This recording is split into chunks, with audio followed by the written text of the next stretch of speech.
Teman-teman, balik lagi di channel YouTube gua Gio Motocars. Dan setelah sekian lama nggak bikin video,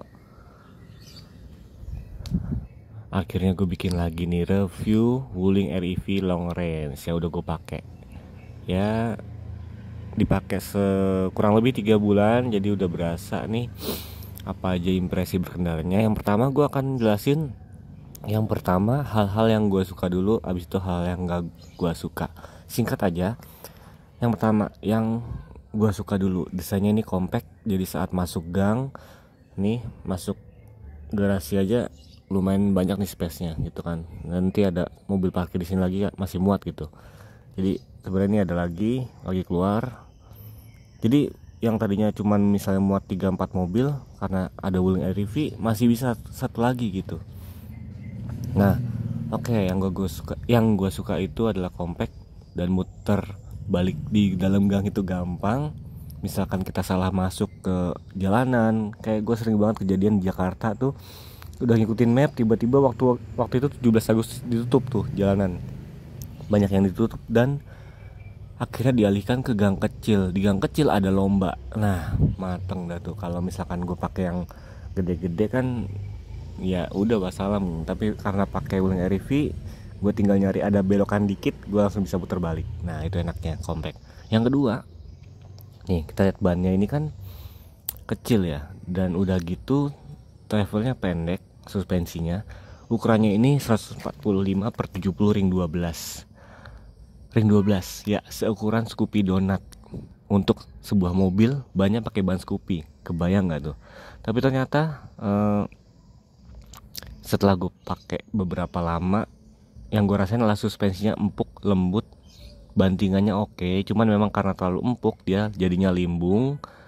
Dan banyak ini tergolong yang soft kompon ya, karena kena jalan-jalan yang kurang rata tuh rasanya masih lembut. Tapi memang kekurangan bannya nanti gue jelasin lah. Ini yang gue bahas, yang gue suka dulu. Terus yang kedua, dia udah keyless entry untuk tipe long range nya. Jadi sebenarnya kita bisa buka jendela dari sini. Nah, kayak gitu. Nah, kita tutup lagi.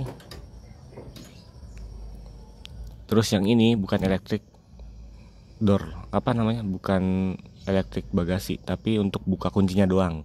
Jadi kita buka kunci, telak, udah kita tetap harus angkat manual. Nggak tahu kenapa dikasih ginian. Ya kayak percuma aja gitu, kenapa nggak elektrik sekalian? Ya mungkin karena harganya yang paling rendah dibandingkan wuling-wuling lainnya, makanya dia dikasih manual. Tapi dikasih kunci beginian gitu, maksud gua buat buka kunci doang, dipencet dari situ juga bisa gitu kan. Ya udah gitu, ya udah, nggak ngerti maksudnya gimana. Tapi oke lah, kuncinya jadi lengkap. Kalau cuma 2 kan aneh ya. Makanya dia dikasih lagi, biar bentuknya kotak, dikasih satu tombol untuk buka kunci bagasi. Buka kunci bagasi, jadi kita pencet nih. Nah tuh kebuka tuh, tapi nggak kebuka bagasinya kan. Nah itulah kayak gitu. Terus yang gue suka kedua adalah bagian interior desainnya. Kita masuk dulu yuk. Nah, sorry nih kalau agak berantakan, belum gue rapiin banget nih, belum cuci juga mobilnya. Nih untuk bagian desain door trimnya, di sini dia fabric soft touch. Nih armrestnya. Terus untuk handle-nya dia warna putih seperti ini. Di sini door handle chrome model tarik. Terus ada door lock-nya juga seperti ini, cuman nggak ada tombol ininya, central lock-nya nggak ada, langsung dari sini. Tuh dia kalau lagi kebuka nggak mau ngunci coy. Ini pokoknya nggak usah kita otak-atik, dia otomatis nginjek rem ntar ngunci. Kita matiin mobil dia otomatis buka, ya kayak gitulah. Jarang nih gue pakai, jadi jarang gue sentuh yang ini. Dari sistemnya aja udah. Untuk fabric di sininya bahannya lumayan empuk. Ini juga nggak seempuk soft touch lah ya. Ya lumayan empuk. Di sini keras, plastik biasa warna hitam. Di sini ada sound tweeter dan ada speakernya. Wih, lengkap dong. Ya suaranya biasa aja. Sama mobil tua gua yang Seluna ini yang udah pakai upgrade speaker ya jauh lah ya. Udah pakai JBL subwoofernya Rockford juga, sama tweeter segala macam. ya nggak compare sih. Gue bandingin sama yang satu lagi deh, misalkan Honda Jazz atau Avanza 2021, itu speakernya tetap lebih enak mereka gitu dibandingkan Wuling REV yang udah pakai tweeter dan speaker di sini. Untuk door pocketnya lumayan besar, nah, jadi botol minum masuk ya, tuh lumayan besar nih door pocket. Gue suka untuk naruh-naruh barang di sini, lumayan kepake banget karena memang tempat penyimpanannya nggak terlalu banyak. Laci aja nggak ada tuh, laci cuman adanya seperti ini doang tuh, terbuka, dan di bawah ada jaring kabinet yang nggak terlalu besar penyimpanannya, serta di kisi-kisi AC ini ada cup holdernya, sama di sini lega nih, mungkin bisa buat nyimpan sesuatu. Dan di sini ada cup holder lagi lumayan panjang, tapi kalau gue naruh botol di sini sering banget kalau misalkan lagi ngerem, padahal nggak ngerem mendadak, tapi sering jatuh tuh botol, jedok jedok gitu, jadi sayang, takut ngebaretin. Jadi gue taruhnya botol minum mungkin di sini-sini gitu guys. Terus dia untuk yang long range-nya udah pakai electric parking brake, sama ada auto hold-nya. Auto hold-nya kita tinggal nginjak rem ya kayak auto hold biasa lah. Terus untuk ini apa namanya, window, power window-nya sampai lupa, gue baru bangun nih. Power window-nya dia auto naik turun, jadi kita lihat. Nah, kita tarik lagi, dia auto up and down. Beda sama Bingo autonya turun doang cuy. Apa naik doang apa turun doang, pokoknya salah satu doang, nggak dua-duanya gitu, malah di downgrade. Gue bingung. Oke, tuas transmisinya seperti ini, ada P, R, N, D. Nah ini nih sering kepake, jadi sisi-sisi yang ada gambarnya ini agak hilang nih tuh, kalian bisa lihat sendiri ya. Ini tadinya hilangnya nggak serapi ini sih, gua lap gitu pakai cairan pembersih ya, biar grafiknya tetap rapi. Karena memang gua suka sedetail itu, kalau ngerawat mobil tuh sedetail itu. Sampai kalau ini hilang berantakan tuh gua nggak suka, kayak jorok banget gitu kan. Jadi gua rapin lagi lah pakai cairan pembersih, gue bentuk sendiri biar bentuknya kayak gini. Jadi kalau dipegang kan biasanya megang tuh dari sini nih, jadi sering habis yang sininya, makanya gue rapin lagi gitu guys. Untuk AC sebenarnya di sini konsol manual nih, puter-puteran. Ini mode semburannya, ini ada refogger depan, open close air, dan on off AC ditekan nih. Nah kayak gitu. Terus ini mode berkendara eco, normal, sport gitu. Bedanya cuma ditarikan aja, range-nya nggak ada yang berubah kalau kita rubah modenya. Oke, kita masuk dulu deh, kita tutup dulu, kita nyalain AC ya. Bagasi masih kebuka cuy ya, tadi dibuka nih betul ya. Nih tuh, mobil listrik tuh kalau AC nyala suaranya dengungannya kenceng banget dan konstan, beda sama mobil bensin, teng teng teng gitu kan. Kalau ini langsung gitu terus, nggak ada matinya gitu. Ini range-nya 300 kilo habis gua cas 100%. Apakah benar 300 kilo? Oh tentu tidak. Sering banget gua coba beberapa kali, bukan beberapa kali sih, hampir tiap hari. Range-nya itu 1% itu 3 kilo. Tapi kenyataannya belum nyampe 3 kilo karena gue pakai trip di sini ya. Belum nyampe 3 kilo dia udah turun 1%, belum nyampe 6 kilo udah turun 2%. Jadi tidak murni 300 km. Padahal ini odometer baru deh 10.000. Nih 10.000-nya baru bulan ini. Bulan kemarin tuh masih 6.000 gitu. Saking apa namanya, sering dipakai.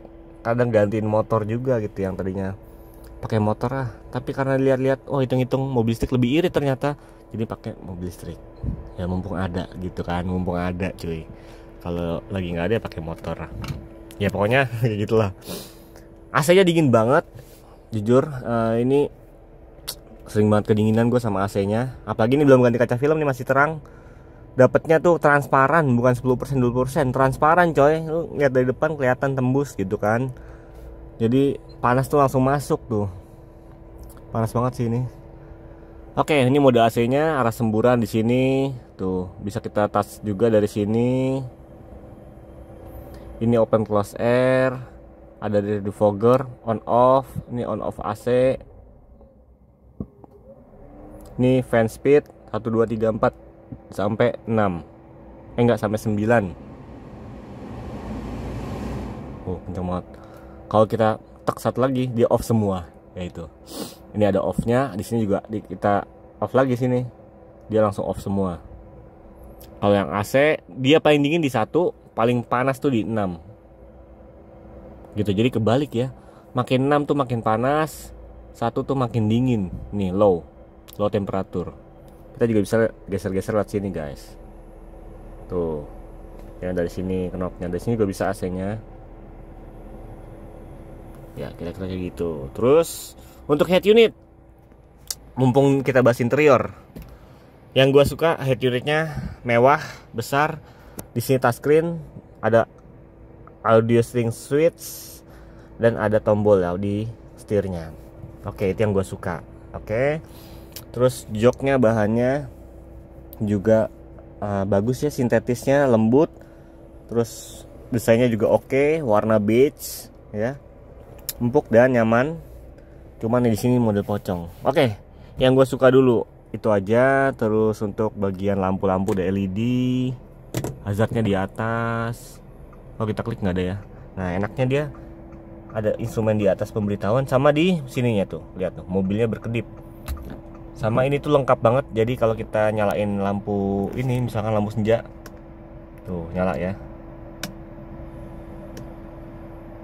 Terus lampu high beam, low beam juga bisa dari sini tuh.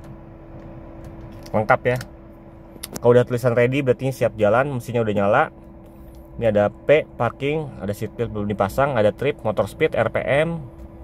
Di sini ada power yang kita, misalkan kita lagi gas, powernya 1 kW, 30 kW. Ini ada current, pemakaian listriknya dalam ampere dan voltasenya. Ini mode berkendara ada 3, normal, sport, dan eco. Gua sering pakai normal. Nah, di sini ada regenerative braking. Dia ada di menu pusat daya paling kanan, pengaturan fungsi. Nah, ini intensitas pemulihan daya ada kuat, normal, dan lemah. Jadi kita bisa atur engine brake-nya, sama limit speednya juga. Terus ada batas pendingin udara saat SOC rendah, terus 3 gigi dari sentuhan tidak sengaja. Skor pengemudi juga ada di sini 90. Tadinya 100, cuman karena sering macet jadi kadang rem dadak gitu kan, jadi poinnya turun. Ya itu nggak terlalu penting lah. Ini ada kurvanya, nggak terlalu penting juga buat gua. Ini juga ya reservasi pengisian dan aliran daya. Ini juga bisa kita lihat dari sini. Nah, itulah. Nah, oke, sekarang mungkin yang gua suka itu aja. AC-nya dingin, body compact, head unit mewah, lampu LED semua untuk yang long range. Baterai juga lumayan jauh, 300 km walaupun nggak sampai 300. Terus interior desainnya gue suka banget sih, ini mewah, cakep. Tuh, cakep ya. Dan udah gitu biaya transport operasionalnya murah. Jujur murah banget. Oke, sekarang kita bahas yang tidak suka. Kita dari dalam aja kali ya. Oke, yang pertama dari interiornya dulu. Yang gak gue suka adalah ini gasnya cuy. Ya, itu deket banget ke bangku. Sementara setirnya itu dari tangan lumayan jauh. Jadi untuk jarak jauh mobil ini menurut gue sangat tidak nyaman. Sangat tidak nyaman, beneran. Karena postur tubuh gue yang 170-169 cm, duduk di mobil ini, oke, kaki udah gue jauhin nih biar nyaman. Setirnya tambah jauh coy. Tuh, ini nggak bisa di teleskopik, cuman bisa di tilt doang dari sini nih. Keras banget. Wow, lebih enak sih ini ya, karena gue pakai Honda Jazz ya. Jadi Honda Jazz itu posisi duduknya paling nyaman, semuanya bisa diatur, tilt teleskopik, joknya naik turun bisa. Ini juga ya kan, di adjuster juga headnya. Ya udahlah, ini bisa naik turunnya juga nggak terlalu banyak lah. Nah gitu-gitu ya, nggak terlalu banyak ya. Kita balikin lagi. Tetap jauh. Kalau dideketin kaki gue nekuk cuy. Jadi kaki gue kayak 90 derajat ke gasnya tuh. Jadi selalu deket dan capek. Sementara kursinya nggak terlalu panjang, jadi ya gitulah. Ya, oke, posisi duduk. Terus yang kedua, ini karena panas aja sih sebenarnya bisa diganti. Ini kaca film nanti diganti. Bawaannya panas banget, jadi AC dingin tapi sininya panas tuh jadi nggak seimbang ke badan. Tidak harus diganti, yang lebih adem sih. Oke, fitur yang selanjutnya, ini sih joknya, headrestnya seperti ini. Jadi nggak bisa diatur ya. Headrestnya kurang nyaman kalau seperti ini, agak ngeganjel di kepala. Terus untuk seatbelt belum ada height adjuster, handle-nya model fix, belum retract ya. Di sini ada vanity mirror, nggak ada lampunya.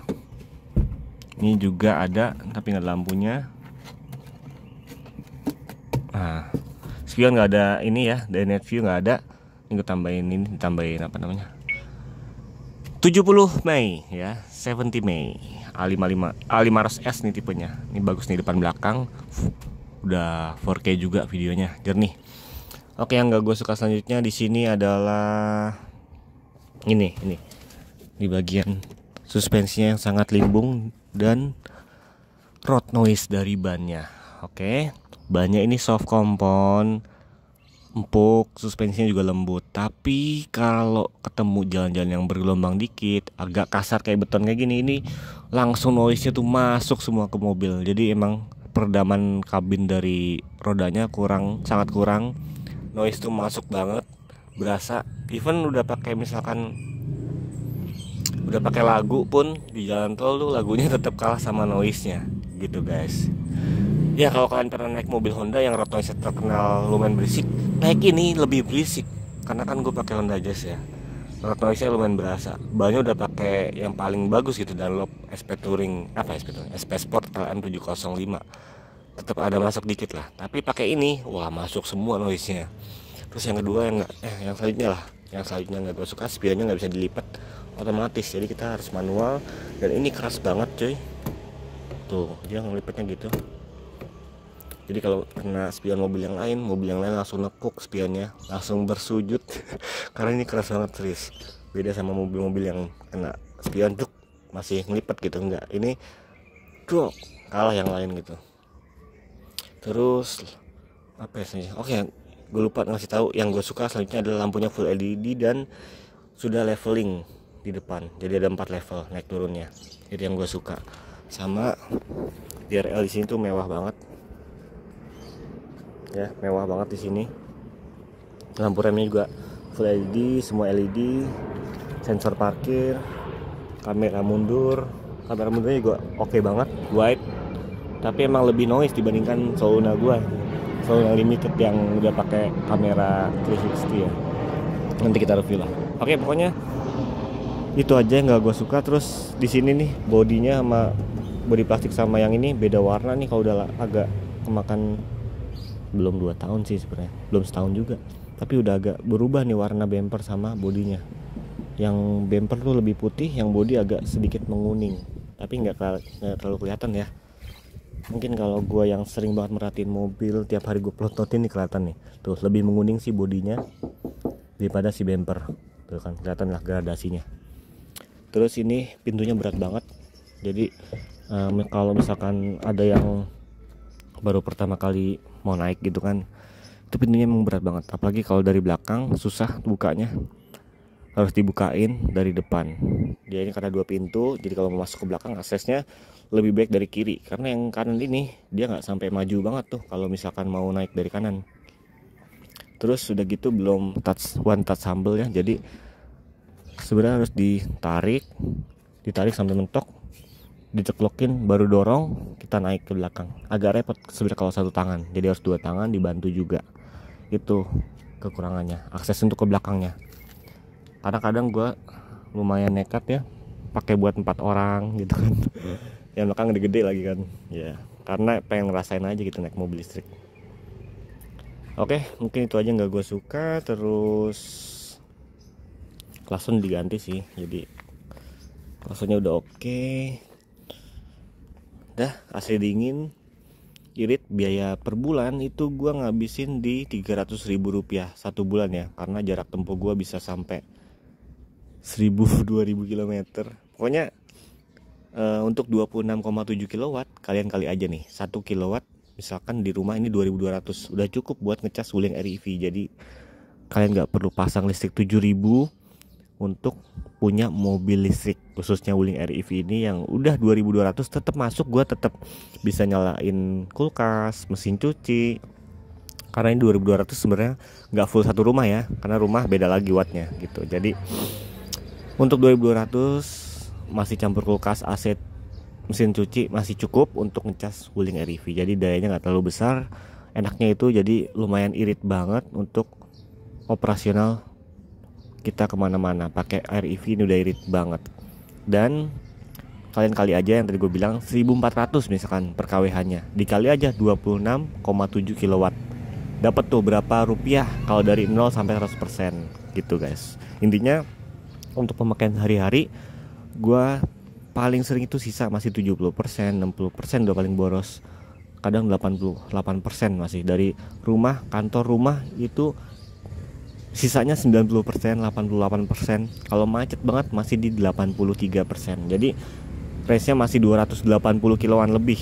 Masih sangat irit tentunya dibandingkan pakai motor. Pakai motor tuh gue misalkan kantor 3-4 hari sekali udah ngisi gitu pakai Aerox. Tapi pakai ini ya balik masih 90%, masih 80%. Tapi gue cas lagi sih biar besoknya udah 100. Cuma ada yang bilang katanya nggak usah pakai cas-cas ya kalau masih 80 ya, biar awet baterainya. Cuman ya ini balik lagi nih garansi seumur hidup baterainya. Untuk servis rutin jujur waktu itu paling cuman katanya sih ganti oli rem sama karet wiper sama kampas rem, sisanya nggak ada. Pokoknya untuk servis masih gratis, garansi. Dan ini udah harus jadwal servis lagi, kilometer ke 10.000 ya. Ya udah gitu aja mungkin pemakaian EV car Wuling REV long range 300 kilo. Ini mobil irit banget, compact banget, praktis, minimalis tapi keren, dan fitur-fiturnya sebenarnya oke juga nih untuk mobil yang compact ini. Itu aja mungkin dari gua. Thank you for watching. Jangan lupa subscribe ke channel gua satunya juga, Giovanni Tobia, dan subscribe channel ini Gio Motocar. Thank you for watching. Bye.